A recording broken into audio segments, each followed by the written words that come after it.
Cette vidéo est sponsorisée par Mubi.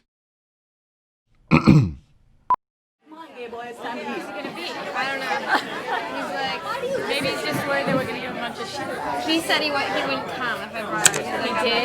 He's such a fucking asshole. Why did he Well, I don't know. I was totally convinced it would have been like totally casual, you know? Like, I feel like it would have been. Si on prend le film Punch Drunk Love et que l'on veut comprendre ce que le réalisateur Paul Thomas Anderson a voulu faire, il suffit de couper le son. En coupant le son, on est confronté à une image brute et on comprend avec quelle aisance Paul Thomas Anderson va utiliser le décadrage d'une règle des tiers, les couleurs, la perspective, les mouvements de caméra et tant d'autres choses qui font que l'on qualifie sa mise en scène de loufoque et fantastique, et qui a gagné le prix à Cannes au passage, loin du rythme incessant de son précédent film Magnolia. Ici, il a décidé de réinventer la comédie romantique et pour ça, Paul Thomas Anderson se place tout le temps à l'extérieur en prenant du recul sur la situation. Le personnage principal, Barry Egan, n'est jamais mis spécialement en valeur. Son costume bleu ne lui rend pas vraiment justice, je trouve, son visage est relativement banal, bref, rien n'est réellement glamour chez lui. De plus, l'acteur Adam Sandler ajoute au personnage une autre dimension car il est probable que n'importe qui regardant ce film pense « Ah bah voilà, Adam Sandler, l'acteur de ces comédies américaines bidons est carrément pourri, quel acteur de merde !» et sera surpris de voir à quel point il excelle dans ce rôle tout en finesse. En regardant le film sans le son, on peut remarquer la façon dont Paul Thomas Anderson va prendre son temps et n'y créer de l'envie ni même de la pitié envers Barry. On l'observe vivre et rencontrer la femme qui va le sauver de sa vie dénuée d'intérêt. C'est aussi en se focalisant sur l'image que l'on voit d'autres détails cocasses, comme leurs costumes qui vont s'opposer entre le rouge et le bleu, mais bien sûr on peut aussi remarquer ça avec le son. Parce que l'intérêt n'est pas seulement ce que l'image raconte, mais aussi ce que le son apporte à cette image.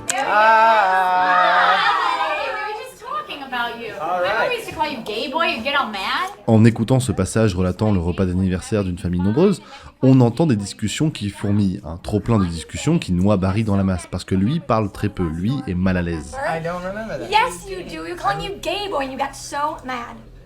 Are you gay now? I don't know. I don't know.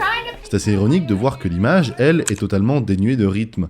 Les plans de Paul Thomas Anderson sont stables, sur pied, comme je l'ai dit, nous ne sommes là que pour observer la situation. On s'approche, on crée des cadres dans le cadre qui viennent enfermer Barry encore un peu plus, et on s'amuse à dérouler la scène en face du spectateur pendant qu'avec les oreilles... Happy birthday.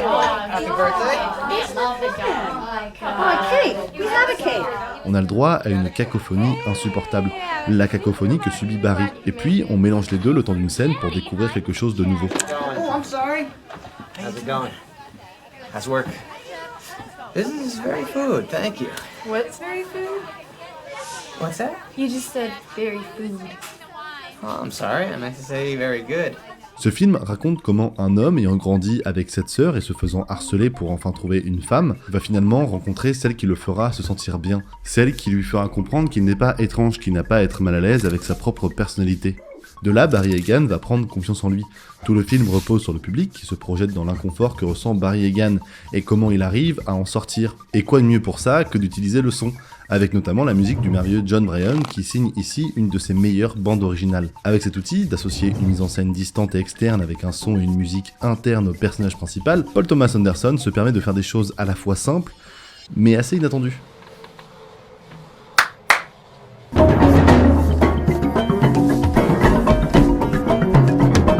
Des percussions, du rythme et du stress. Si on ajoute à ça les dialogues, il suffit d'écouter la scène pour comprendre que Barry est préoccupé, dérangé, inquiet et stressé.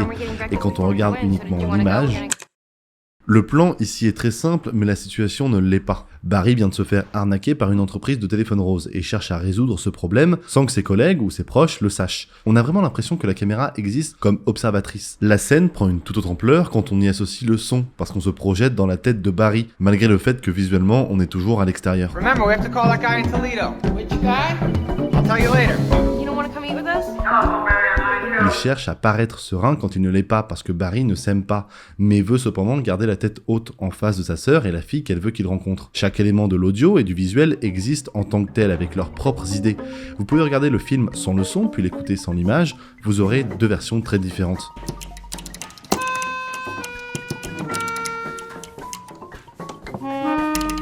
Plusieurs fois dans le film, Paul Thomas Anderson associe une grammaire visuelle très sobre et externe avec un son très subjectif. Comme ici par exemple entre un travelling d'aller-retour assez simple, un travelling latéral qui plus est, autrement dit le mouvement de caméra le moins subjectif du monde et le plus distant, parce que personne ne bouge comme ça de la vraie vie, et un son composé de la musique stressante de John Bryan qui vient montrer que Barry est dérangé parce qu'il se fait harceler par ses sœurs. With the Aqua Blast, the little zippers, the whales and the speedboats, we asked for the display to be at eye level for little children. Alors forcément, quand on met les deux ensemble, ça met en relief l'apparence que veut donner Barry face à ce qui se passe réellement dans sa tête. C'est même assez fou comment on entend très peu sa voix. I can't really chat right now. Chat? Did you just say chat? Yeah, I can't talk You just though. fucking said chat. That's so... What are you now? Chat? I'm just calling to make sure that you show up at this party tonight. Oh yes, I will be there. Okay, fine. Then you get to go back to chatting with your precious customers, you fucking phony, chatty piece of shit. Okay, alright. C'est comme ça qu'on peut envier un personnage peu glamour. On ne veut pas être lui comme on voudrait être ce beau garçon ou cette belle fille qui rencontre le ou la partenaire parfait ou parfaite, mais on veut se sentir aussi bien que lui quand il est avec cette femme, et simplement ne plus entendre ces percussions dans nos têtes qui gâchent notre vie. Everyone said you were coming. Didn't you tell everybody you were coming? I have to renew my gym membership. Oh, right. Oh God. Well, that solves everything actually. If you're not gonna come, then I can just bring her. It's not that big of a deal. Oh well, it'll be fine. Great. L'anxiété est quelque chose de peu perceptible à l'œil nu, mais bien réel quand on l'expérimente. Paul Thomas Anderson, avec ce film, met le doigt sur ce sentiment si complexe à mettre en scène. Il abandonne l'idée de le voir, parce que c'est impossible, et nous laisse écouter ce que Barry ressent. Quand il n'arrive pas à exprimer ce qu'il ressent, ça passe par une musique interne qui nous montre ce qu'il se passe dans sa tête, et quand il arrive à parler, Paul Thomas Anderson laisse une grande place au silence, et l'habite par des mots qui brisent le cœur. I don't like myself sometimes. Can you help me? What exactly is wrong? I don't know if there is anything wrong because I don't know how other people are. I sometimes cry a lot for no reason.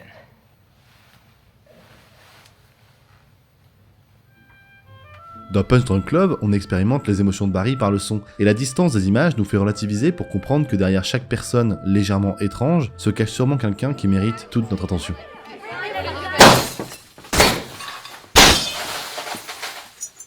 What the fuck is your problem? Fucking retard, Barry!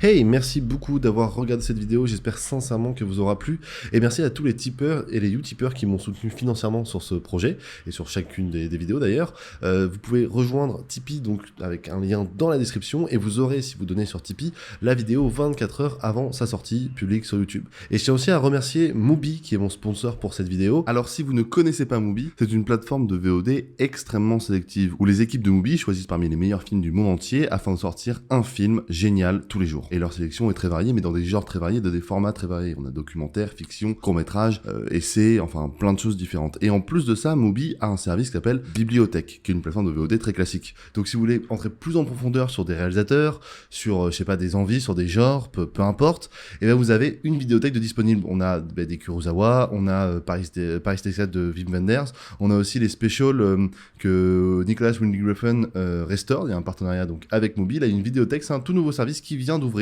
Là, c'est une plateforme de VOD classique. Donc vous avez en fait ces deux services. Mais l'avantage de Mubi dans tous les cas, c'est que c'est vraiment des gens qui choisissent les films que vous allez mater et pas des algorithmes. Du coup, en fait, on réduit le choix de ce que vous pouvez mater, et l'intérêt de toute cette plateforme, c'est que vous passez moins de temps à choisir quoi regarder et plus de temps à regarder des trucs. Parce qu'il y a des gens de grand talent qui ont déjà choisi ce que vous pouviez regarder et ce que vous devez regarder, ce qui est intéressant à regarder. Et ils ont une sélection très hétéroclite. J'avais déjà parlé de plein de films qu'ils avaient diffusés. En ce moment, il y a Usual Suspect de Bryan Singer. Il y a également Raging Bull de Martin Scorsese, par exemple. Il y a Carrie au bal du diable de Brian De Palma. Bref, c'est très varié. Il y a aussi une rétrospective Ingmar Bergman. Voilà, par exemple. Ils font parfois des specials sur des réalisateurs ou sur des acteurs, qu'importe. Bref, il y a toute une programmation qui est à chaque fois mise à jour. Et je trouve que c'est une plateforme vraiment chouette, qui normalement vous donne 7 jours d'essai gratuit. Mais avec le code mubi.com/alphi, ALPHI, vous avez le droit pas à 7 jours, mais à 30 jours gratuits. Voilà, c'est plutôt cool. Donc vous pouvez tester, c'est gratuit. Tester la plateforme et voir si vous aimez ça. Et si vous aimez ça, ça, bah, tant mieux, c'est absolument incroyable et je serai très heureux. Donc voilà, merci beaucoup d'avoir regardé cette vidéo, j'espère sincèrement qu'elle vous aura plu, et je vous dis à très vite pour un prochain essai vidéo. Portez-vous bien, restez vivants, tchou! He needs me, he needs me, he needs me.